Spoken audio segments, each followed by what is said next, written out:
कोल्हापूर महानगरपालिका निवडणुकीसाठी आज राजर्षी शाहू आघाडीतील BRSPच्या उमेदवार राजश्री कांबळे यांनी प्रभाग क्रमांक 20मध्ये प्रचार पदयात्रा काढली। मुक्ताईनगर, सानेगुरुजी वसाहत, वाशीनाका परिसरातून ही पदयात्रा काढण्यात आली। प्रभागाच्या विकासासाठी आपणाला निवडून देण्याचे आवाहन राजश्री कांबळे यांनी मतदारांना केले आहे। प्रभाग क्रमांक 20 मध्ये मी उभी आहे उमेदवार म्हणून। आमच्या भागात रस्त्याची कमी आहे, लाईट नाही आहे, पाण्याचं पण कमतरता आहे।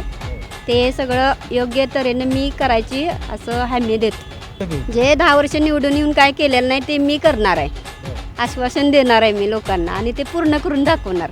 यावेळी मच्छिंद्र कांबळे, अमित नागटिळे, नितीन कांबळे यांच्यासह महिला मोठ्या संख्येने उपस्थित होत्या। BPNसाठी कोल्हापूरहून विजय यशपुत्र।